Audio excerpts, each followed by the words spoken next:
like me. I'm also not so stable anymore. So. Ooh. Okay.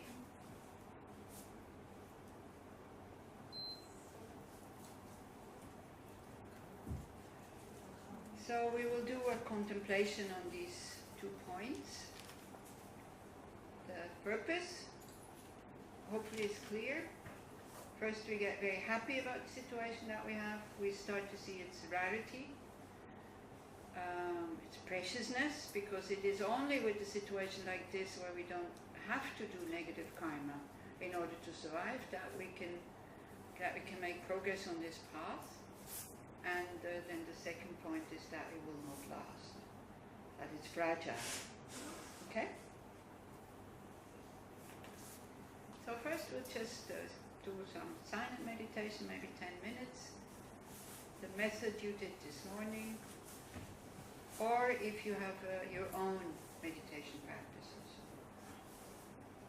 Purpose is not to think, the purpose is to see what's going on. And not to get involved. And that's the difficult part. Not to follow the thoughts, not to make stories. Another danger is that we usually plan during that time, because there's not so many times that we have time to sit and think quietly, and then we use it for that, and then it becomes a habit. So whenever you see that your mind's going into thinking, don't get upset, don't make a story out of that, just let go of these thoughts, come back to your breath. Or if it's another object, to another object, okay?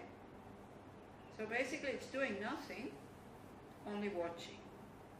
So that state that you would always like to do, like doing nothing but only watching what others do, now you watch what your mind is doing. That's all. It's not easy because we're always used to look outside, to judge, criticize, get attached to the things outside. Now we start to have an appointment with ourselves. So you do that for the next 10 minutes. Close your eyes, relax, but have a straight back. Reassure yourself that there's nothing particular to do. Only be present. And you only need to be present in this moment, not the next and not the one before. Not for 10 minutes, only this moment. And when the next moment comes, it's also this moment. When you lose it, you don't scold yourself, you come back to this moment.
feel yourself going to sleep, that's quite normal because you're here, you're relaxed, you're probably doing too much anyway, usually, so then the mind wants to snuggle up and go to sleep. Maybe let it go to sleep for a little while because it always comes back quite refreshed.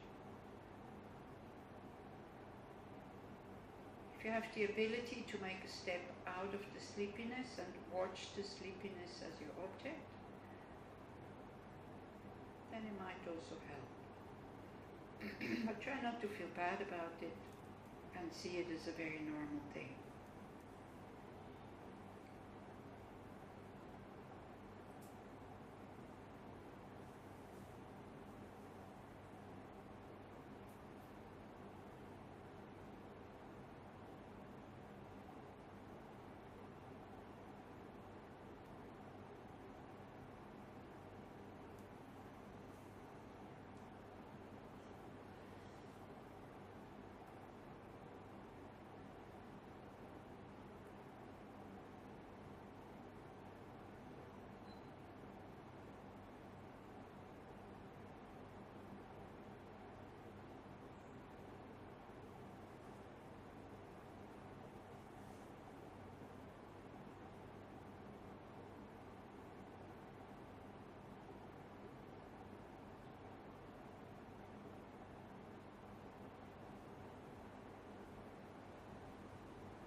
we try to develop these attitudes with the motivation for being here, that we recognize that we have a sickness. Now, it's not a sickness that makes us being in despair, but it's a sickness that disturbs us. We want to do something about this.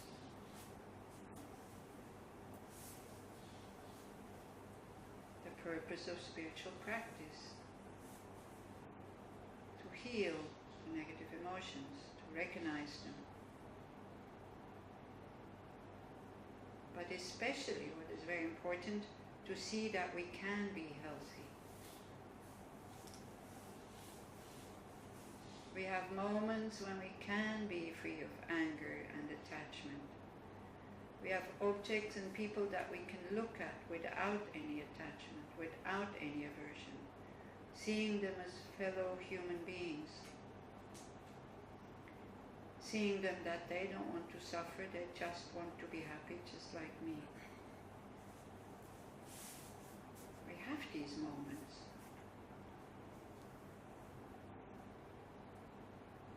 And they feel good, and then we are at ease and peaceful.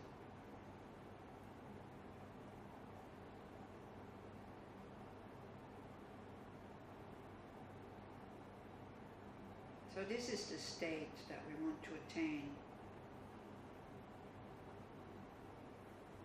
Free from all negative emotions, and having developed love, compassion and wisdom.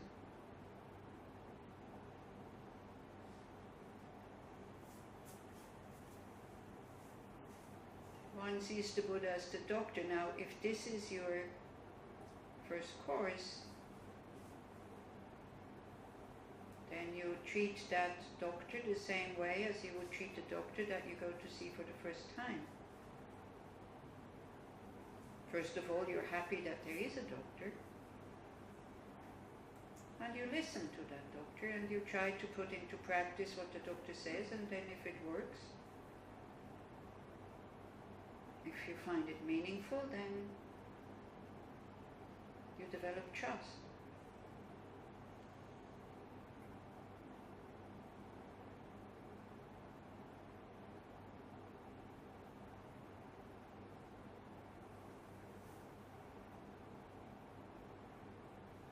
So doctor will give you medicine, that's quite easy, we just have to swallow it. With the spiritual practice it's a bit more difficult. It's like a therapy rather. You have to train these ways of thinking again and again and again and again, until the negative emotions start to become weaker and don't have so much control over you.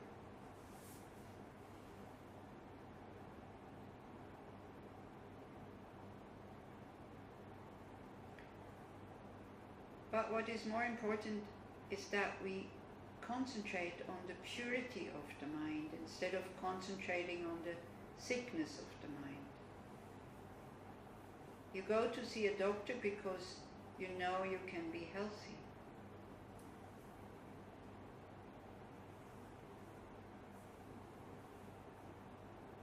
We do spiritual practices because we are aware that the mind can be free temporarily of negative emotions.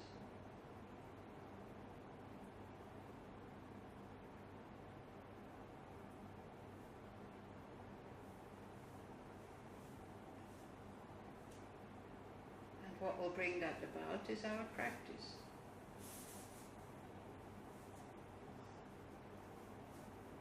The method,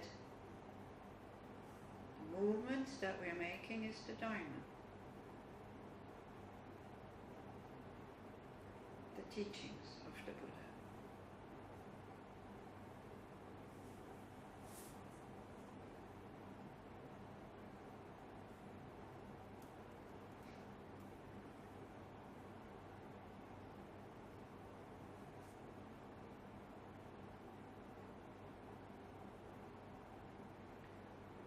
So what we develop here is the wish to be free from these negative emotions, because maybe some of you have understood that they create all the suffering. And even if you don't understand karma, we can see that we're not well when negative emotions are present. We don't even feel like ourselves. We feel strange. We don't feel natural.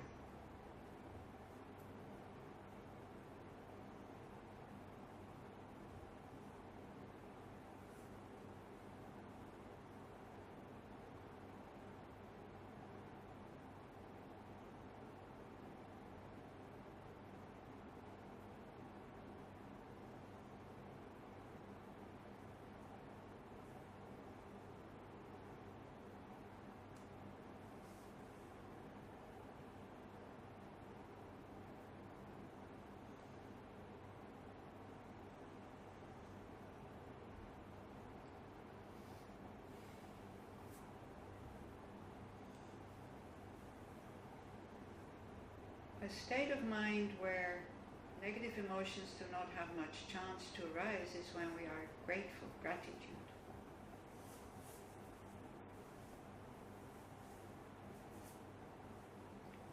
And gratitude can be learned when we start to recognize that the situation that we are in could be so much worse.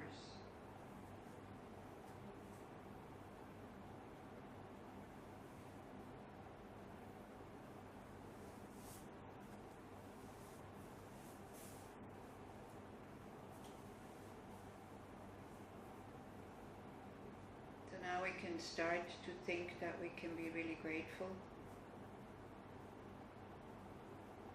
that we're not so sick that it would have prevented us from coming here.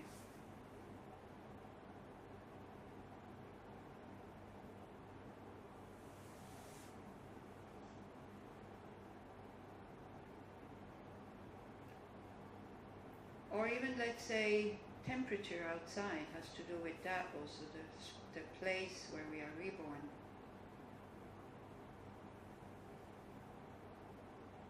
If that course would be happening in India in May, in Bodh Gaya, where it's 42 or sometimes 48 degrees and no air conditioner, you couldn't concentrate. You couldn't do it. It's too hot.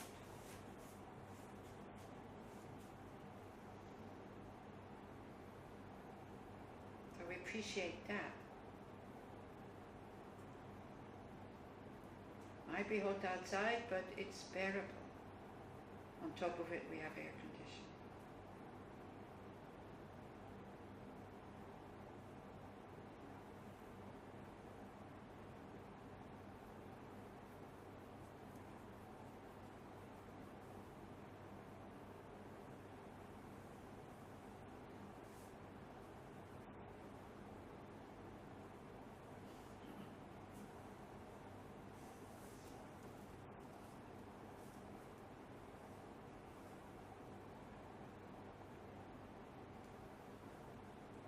Or we could be in a state or somewhere where we cannot find food and drink.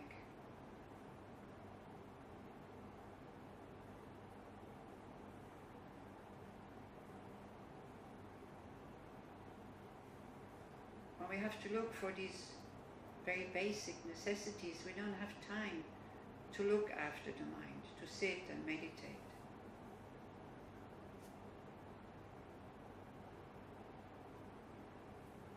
The wish to fulfill these needs of stilling our hunger and our thirst are much bigger than interest in spiritual practices. So when we look at our own situation at the moment, it's not like that. We do have free access to food and drink.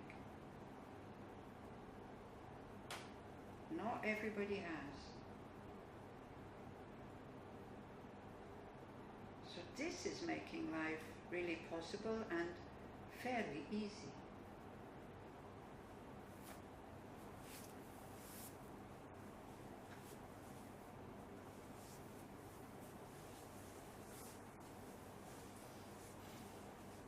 it's not complicated, just be very simple. We just appreciate it. I don't have to worry what I should eat tomorrow.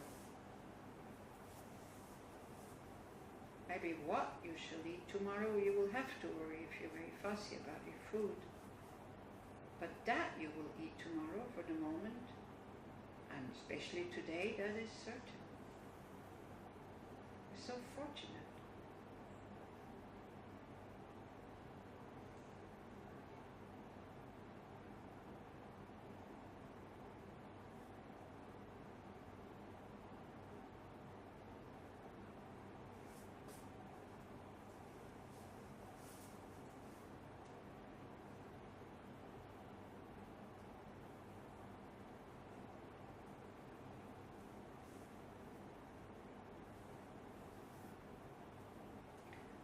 Another thing that we can rejoice about is that we're not just interested in pleasures or having an easy life. We're ready and want to invest time, effort into developing the mind and the good heart.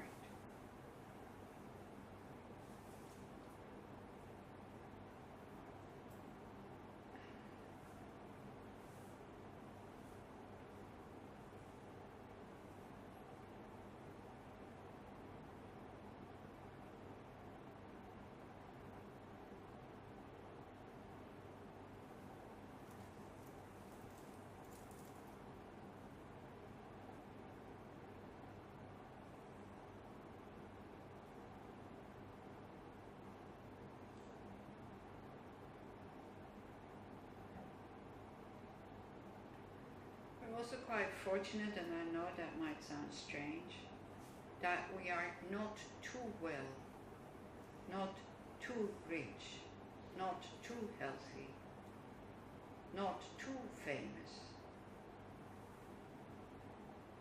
We see that some things are going wrong in our lives and that we could react in a better way. We recognize the sickness that we have.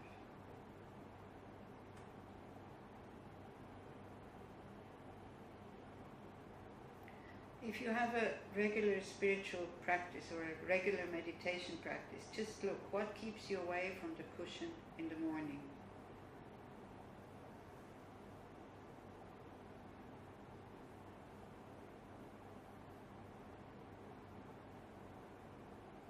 It's usually when you are not so well, then we think, oh no, I can't meditate.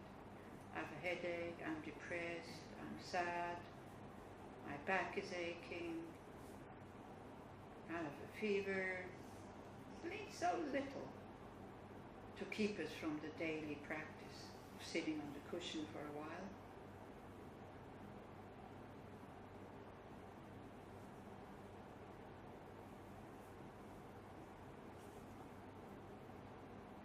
But what also keeps us away is when we're well and totally excited and happy. This exaggerated happiness, as if nothing could go wrong anymore in our life. We're almost flying. We feel so light and open. And then also you don't want to sit and calm the mind, because that's a pleasant state, we think.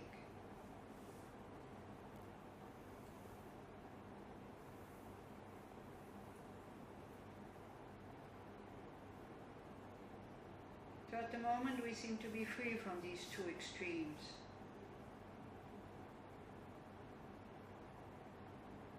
So we can rejoice and be happy about it.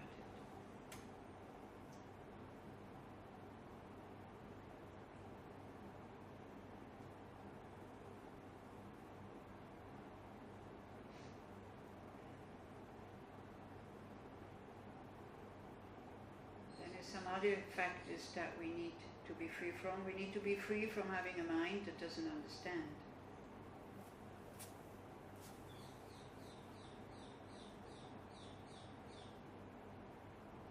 So if you would have been interested in Tibetan Buddhism like 60 or 70 years ago, you would have had to learn Tibetan first. Now we have all the translations. it's great.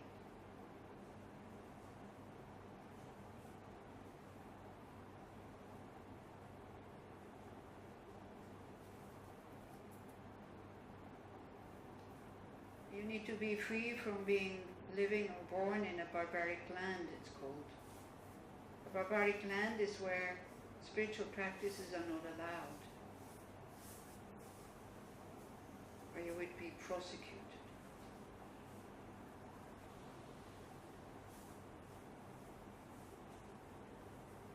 So I know that it's difficult to live in Israel, because there is so much conflict. But it's still possible to do spiritual practices. And it could be so much worse.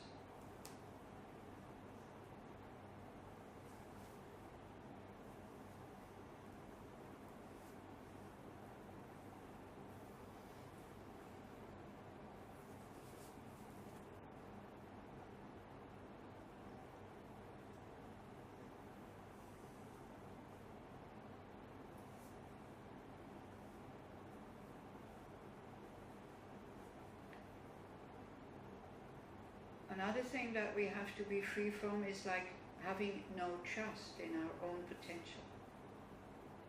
Or having views like there is no such thing as full awakening. There's no such thing as law of cause and effect.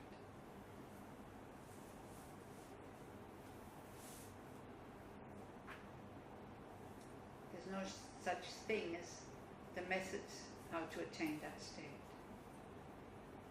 If we have these views, we're not even looking for them. Neither for our potential of unlimited love, compassion and wisdom, nor for the methods that lead us there. Again, if you knew, if that's the first time, you don't have to have blind trust.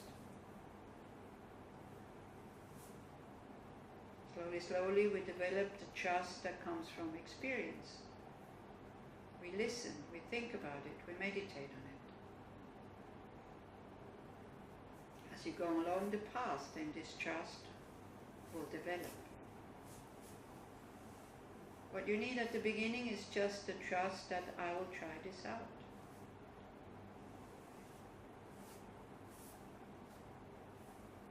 Where can we take this trust from is by looking at the teachers, the masters. When we see their minds as being totally sane and stable.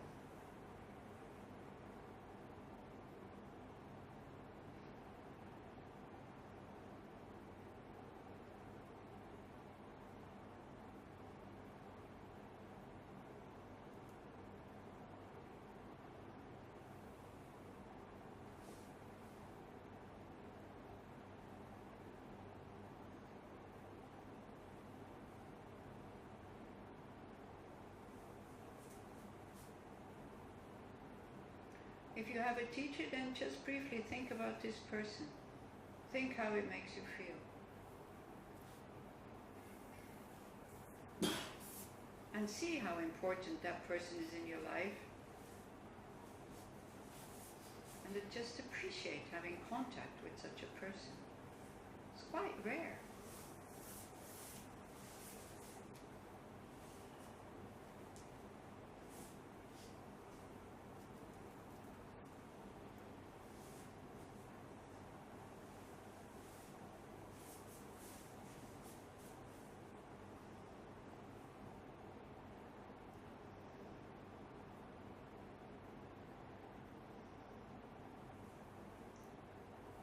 So then we look what we have, what we can make good use on this path. We have a human body with the 5 senses more or less intact.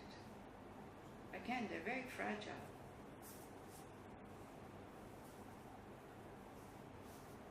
For me, life without glasses, I couldn't read anymore. Can't see properly anymore.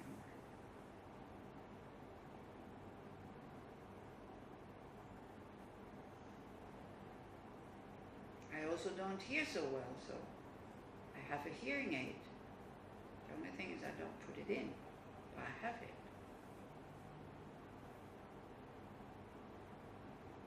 So we have, at the moment, the technology that can prolong the functioning of these senses. And for some of you, you still have all these 5 senses totally intact. Isn't that wonderful?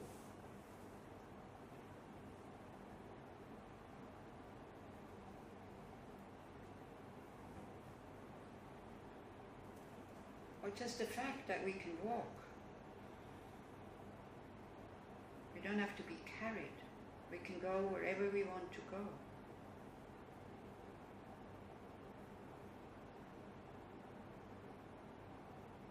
We don't know how long this situation will last, but at least at the moment we have it. We can still walk.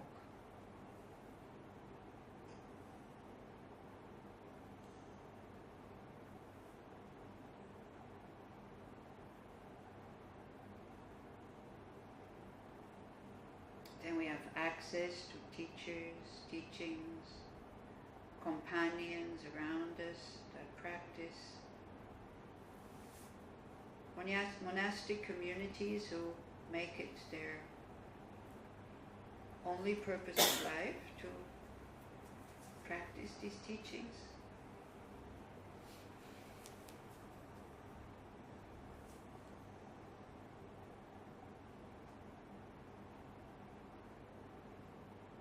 Also, we're not in prison because we have committed terrible crimes.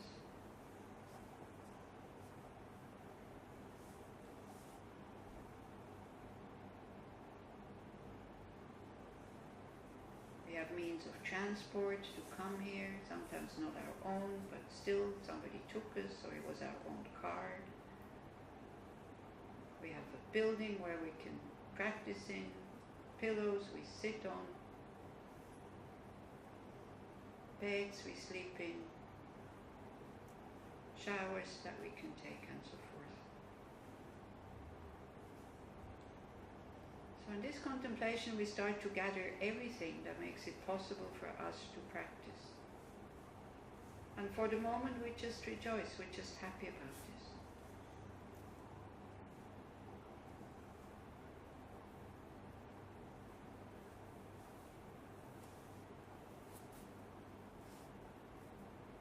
So we have what we need. It's all there at the moment. Next question is, will it last?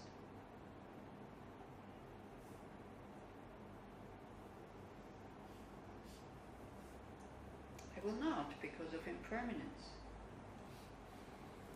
The latest at the time of death, our practice will be finished. Maybe even before, as we get older and lose our mental capacities. Life situations can change.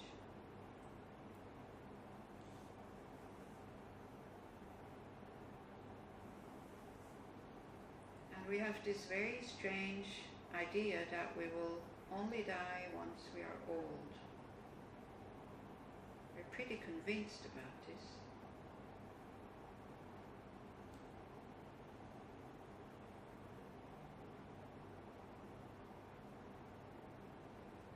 And if we have this conviction and we live according to that,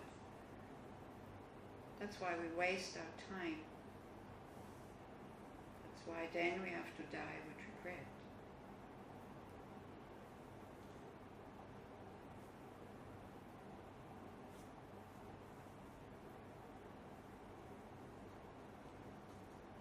So although it is certain that we will die, the time of death is totally uncertain.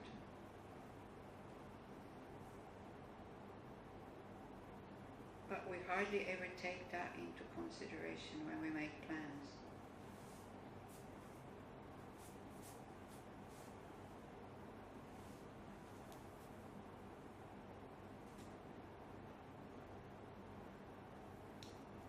So the purpose of thinking like this is when we see that we have everything. We see that it's rare, difficult to attain, we see how precious it is, because it's only in these situations that we can work with the mind.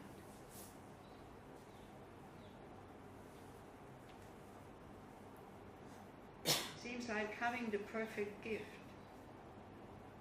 But it's not a gift from somebody else, it's also your mind who has created that situation with positive actions in the past.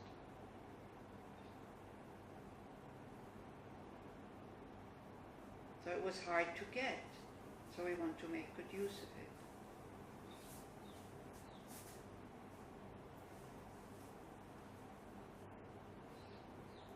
And by thinking how fragile it is, how at any moment it can end,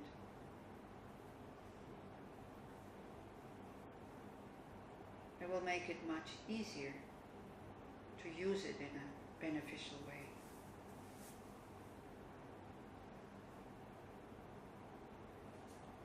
And now you can contemplate a little bit on this.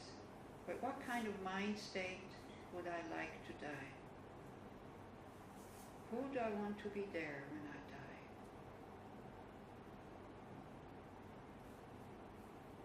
Do I have a choice who will be there when I die?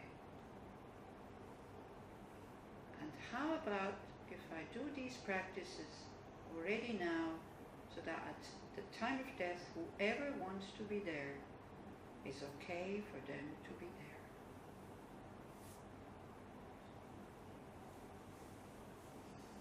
We start to see what creates problems in our life. We start to work with them with the thought, so that when the time of death comes,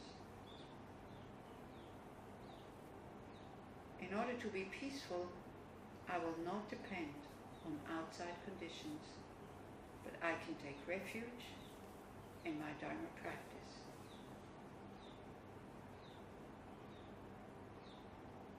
Of rejoicing that I have led a good, beneficial life.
So we can dedicate all the positive energy we have created by reflecting like this, so that we understand how precious this human life is, how we can make so much progress with it towards full awakening, and then finally fulfill that wish of attaining full awakening, which is peerless, lasting happiness. Having developed universal love, compassion and wisdom.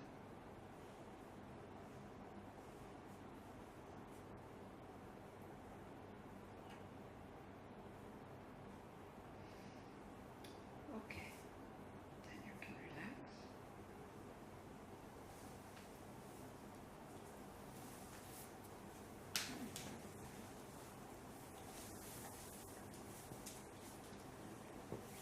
Do you have any questions to these two topics?